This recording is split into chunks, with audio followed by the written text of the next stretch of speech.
Welcome back, folks. This is Shane. So everything that you're about to hear in this video is shot using my Blues Deluxe, either cranked on the clean channel or with my effects pedals on the floor.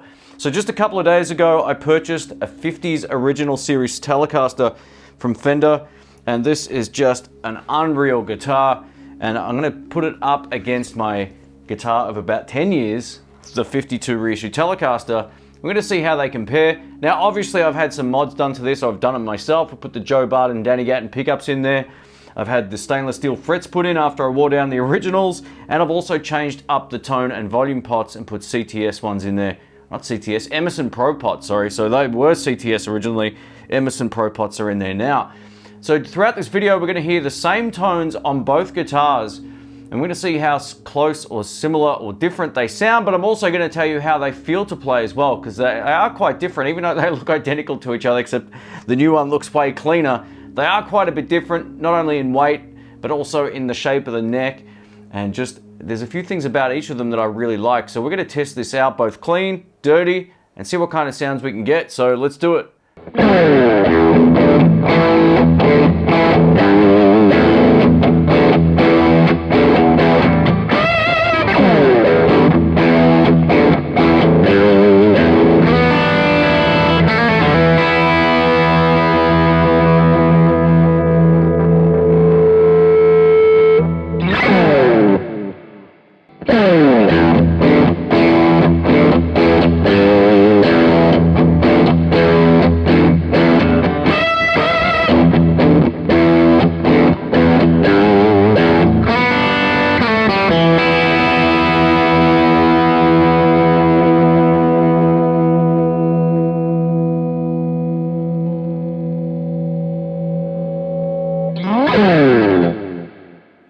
So the first thing I have to point out about the new 50s Original Series Telecaster is the fact it's got a U-shaped neck. I'm not one into specs and all that kind of stuff. I just know what I like. I picked this up and instantly loved the neck.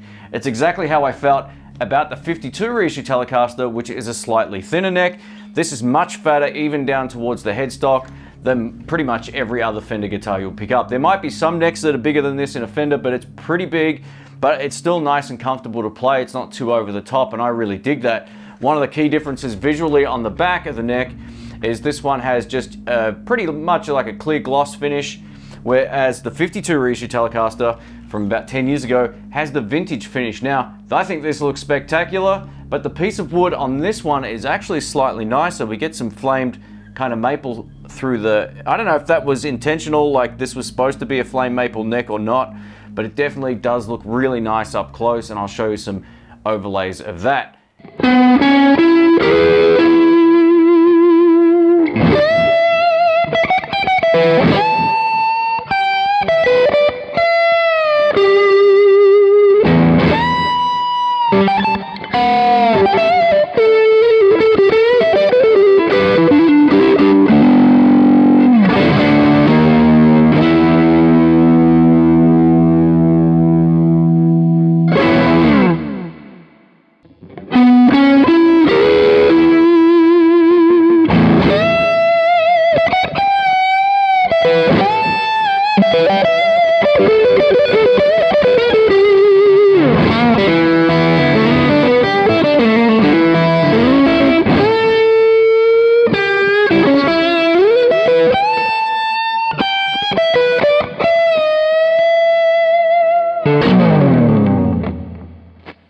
In terms of the weight of both of these guitars, I haven't actually put them on a scale or anything, but I can tell you that this one, the new one, the 50s Original Series, is quite a bit lighter than the 52 Reissue. There's not a lot in it. I would say it's probably about 1 kilogram or 2.2 pounds between them both, so not a huge difference. But a few people picked this up last night and had a look at it, and they all went, oh geez, this is actually quite light. I really think if a guitar's light and it still captures the tone and has all the sustain, go for the lighter one, but being that there's so little in it, it really doesn't matter.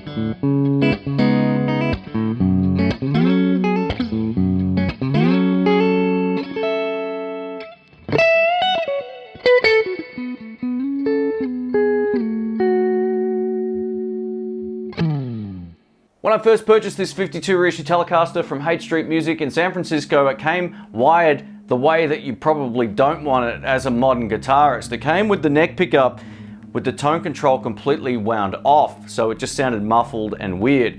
Now, back in the day, they used to use that neck pickup as a bit of a bass kind of sound, so it kind of worked for that, but I hated it, and the guy said, look, we can mod it if you want to buy it, and it came with a mod. And that was one of the really cool things about it. Look, the stock pickups in this were pretty good, but I had some issues with feedback. If I clicked on too much gain, it squealed. With these Joe Barton Danny Gatton pickups, I can throw as much gain and dirt at them as I need to, and they just won't ever take off in that kind of way. So these pickups are really great for that high gain stuff now, but also really good for that traditional sound. I think they sound pretty comparable to regular single coils.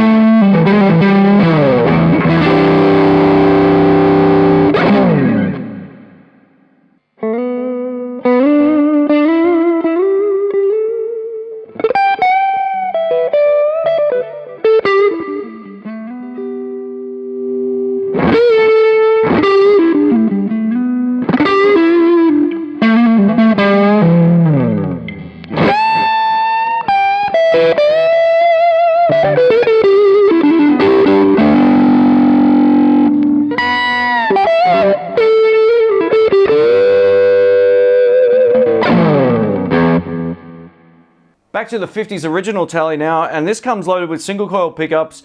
They still do buzz quite a bit. Not having a buzz cancelling position in the middle has its pros and cons. I think it sounds really snappy and really great, but you're still going to get that single coil buzz, and if that's a problem for you, it might be a deal breaker. But I think these single coil pickups are the best ones I've ever played in a Telecaster, being left-handed. Anywhere I've ever gone, the pickups that are in this killed the pickups that were in that stock, in my opinion. That's why I ended up with the Joe Bardens, and I've tried so many different pickups in that guitar, and the Bardens were by far the best. And this one, I'm going to leave it as it is. I have no plans on changing these pickups at all. Now, if I do stack on too much, say both sides of the Royal Flush and a clean boost, and I'm in close proximity to the amp like this, it probably will take off a little bit and give you some of that sort of feedback.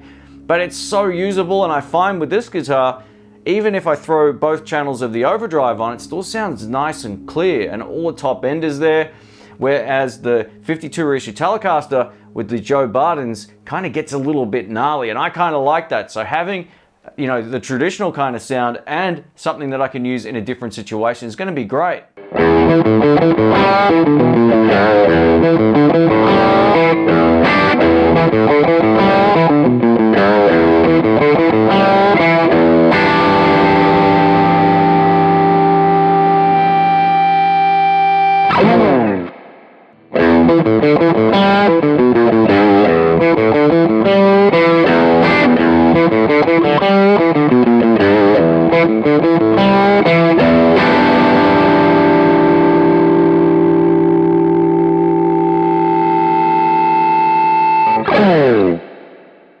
So in terms of which one actually feels best in the hand, that's a tough one because I've done so much to this over the years. The stainless steel frets really made this guitar just way more playable. As it stands right now, they're both great to play, and that's what I really love.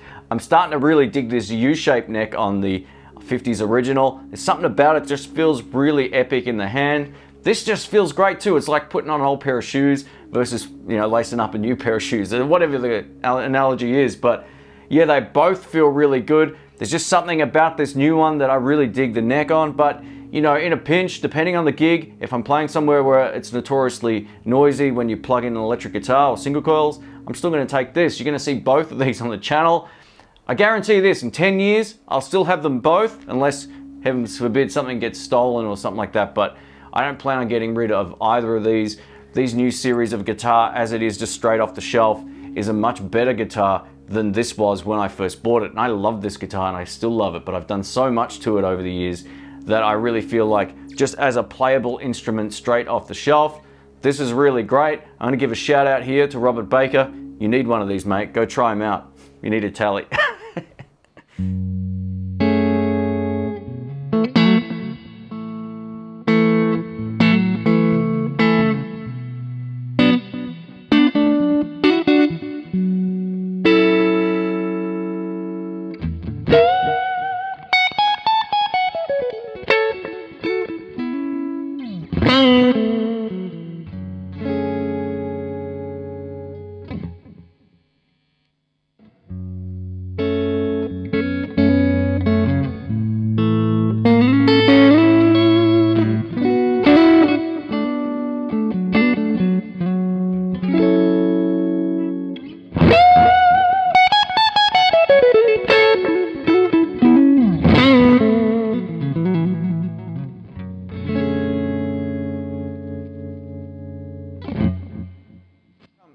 One of the really cool things about both of these guitars, they both come in really awesome tweed cases, as well as G&G ones, or whatever they're called. They're really great. They've got the Fender logo on there, and they definitely look the business.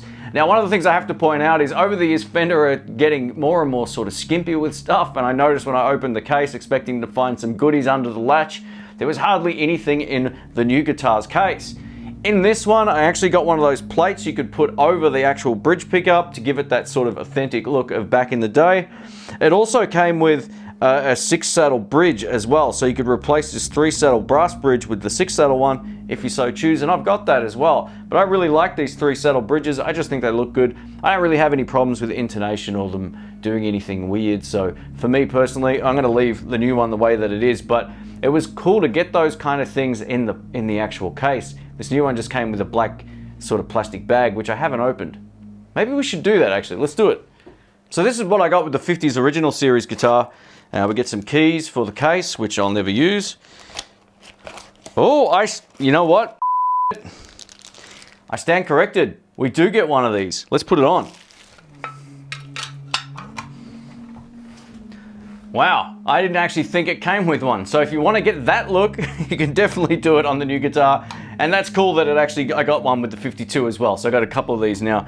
Not that I'll ever use it, but I gotta tell you, I think that looks pretty cool. It just kind of gets in the way of your picking, especially if you want to get some of those, really high sort of chimey sounds closer towards the actual saddles. But yeah, it does come with one. I'm actually shocked. The rest of the stuff in there is nothing flash, but yeah, I'm pretty happy they did include that. What they don't include though is the 6-saddle variation of the bridge. But I guess if you're buying a 50s guitar, most people won't want to use that. And that's why I never used it on the other guitar. So getting rid of it, probably not a huge loss, but yeah, I think this actually looks pretty cool if you want to do the Albert Collins thing. What do you reckon? Let's have a look up close. It's probably got all my fingerprints on there now. Yep. Thanks for watching, guys. My name's Shane. Please let me know in the comments which one you like best and why, tone-wise, and also maybe visually. Any of the dark spots or reliking sort of style you see on this is just through use. I've had this a lot and I've used it, to no end on albums and live gigs and all kinds of stuff. So it's a really great guitar, and I love the new one too. So in terms of my thoughts about it, this one handles the high gain better, no questions about it, having those Joe Budd and Danny Gatton pickups, which are still low output pickups, but I still have the modern bridge in there, which is a little bit hotter than the regular one that you can get with this set.